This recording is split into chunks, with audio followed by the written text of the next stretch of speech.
Hey guys, welcome to Velocity Podcast. The background looks a little bit different because I am waiting to meet somebody, and of course I am half an hour early. I've only done one podcast in May, and my goal is 2 a month, so I was like, you know what, no time like the present. What I want to talk about is I was driving to Oshawa for a videography shoot, and on the way there I was listening to Gary Vee, and he's talking about his new book, Day Trading Attention. So a lot of the ideas I talk about come from his book. I haven't read it yet, but I've seen him promote it. And then what I've experienced myself and practiced. I've been in the digital marketing industry for 12 years, believe it or not. In 2012, I was promoted to director of social media when YouTube was like, and Facebook and Twitter were like the big players, and we're just like, oh, it's not a fad. Okay, we should probably do something about this.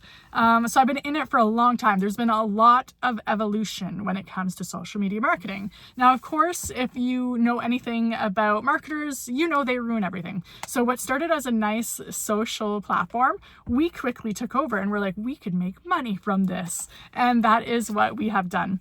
So fast forward to Instagram this year. So Instagram really, when did that become like super popular where people were actually like using it, when it became a contender? I bet it was around the 2012 time. Before it was just obviously all pictures only. It was a picture site. And now it has evolved. It's a video site. People are using it to search things. Today, when I was in Oshawa for a videography shoot, it's like if I go to Google sometimes, and I go to ChatGPT, and I go to TikTok, and I go to Instagram to search things. So I think that's really, and maps. So Google has also evolved as like maybe not the person that knows everything, because we have all these other tools at our disposal. So back to the Gary Vee thing. He was talking about like, and this was what was really, really interesting to me. And I was like, I'm like, I'm buying the book. I wasn't going to buy the book, but because he said this, I'm going to buy the book.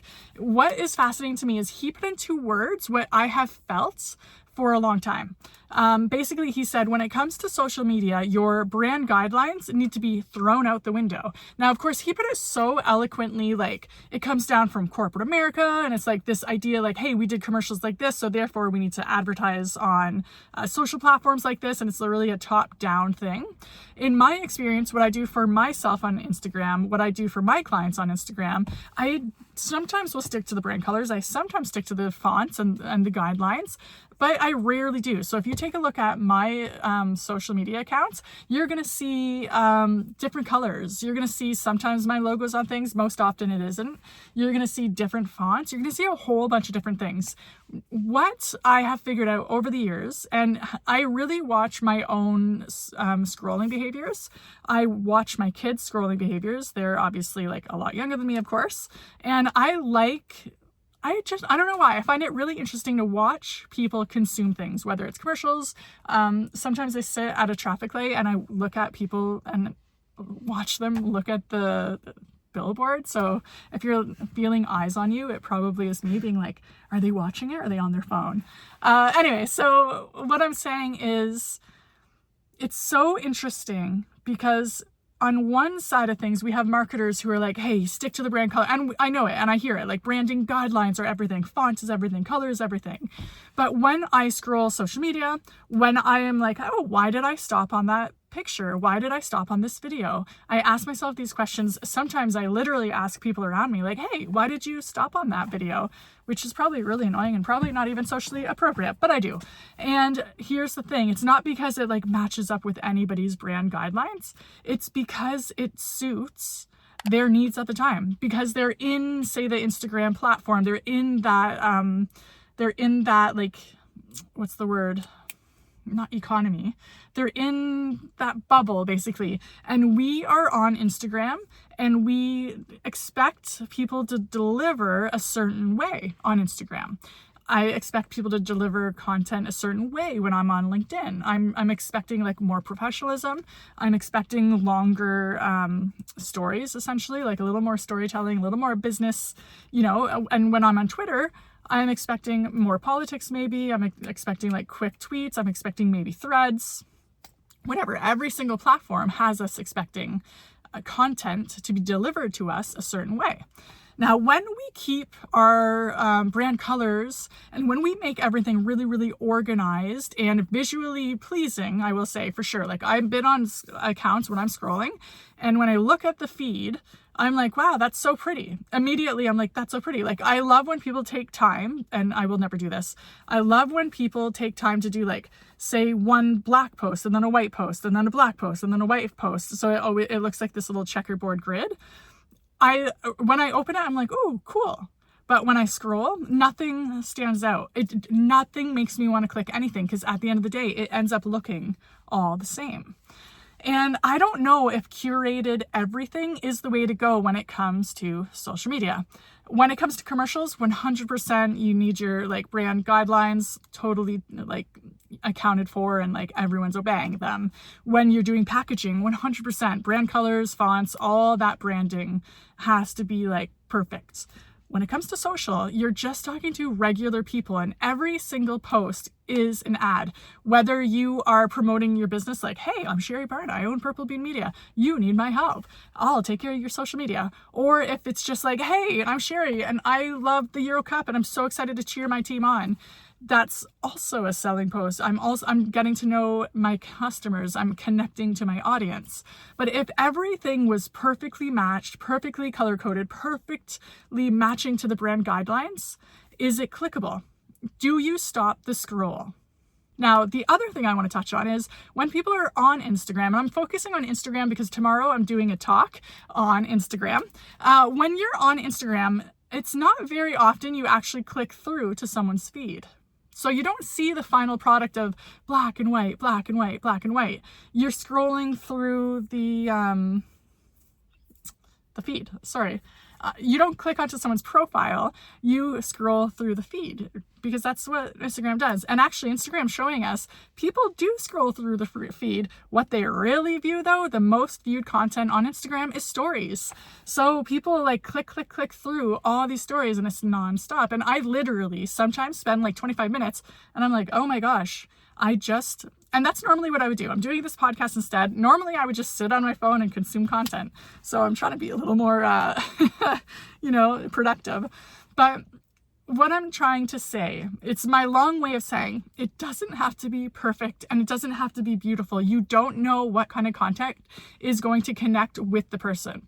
So I've told these stories before, but like, I love social media. I do mainly organic content on social media. I do some ads. I've done billboards. I network. And of course, word of mouth is amazing, and you can never go wrong with word of mouth. But when I started, and when I was like, okay, I'm taking social media seriously, when I started Purple Bean, that is, in 2017, I started taking it seriously like probably 6 months after I started my business. That is when the phone started ringing. Now I had, at that point, I think it was 2018, someone called me and they said, hey, I'm with a TV show and I would love for you to meet with me. I'm hiring a social media manager. And I'm like, okay, it sounded way too good to be true. So I was really skeptical. And anyway, and he's like, listen, I watched your videos. I know you know what you're talking about. Now, do you think... And I know the video, he specifically actually talked about one video, which was me just saying like, hey, if you're doing a video like this, take time to upload it to Instagram and then to Facebook and then to YouTube. Don't just upload it to YouTube and share the links, because the platforms don't like it. They want you to stay in their environment. So they're not going to like send you to Facebook or send you to YouTube, right? They all want you to be on their platform spending time. That's how they get their money. So I was like, oh, and that video, I remember I didn't have a lot of makeup on that day. The lighting was horrible. I was just like, oh, I should do a quick video. Did a quick video, published it, forgot about it. And that alone, I don't even know how much, tens of thousands of dollars that brought me in. Not because I sold my service, not because it was beautiful and I stuck to my brand guidelines and all that kind of stuff. I broke my own rules. There was no captions. Like, it just was a video that in my eyes was a throwaway video. But what that did was connect me to my audience. That kind of gave the social proof, like, okay, this girl knows what she's talking about. Let me get on the phone with her. Now, how do you think that sales meeting went? it went amazing. It wasn't even a sales meeting. He already made up in his mind. He wanted me. It was just all a matter of, okay, let's work out budget. Let's work out a contract. Let's get moving. That is the power of social media. So sometimes we get really, really caught up with making sure everything's absolutely perfect, making sure it's all color coded or it looks like a magazine.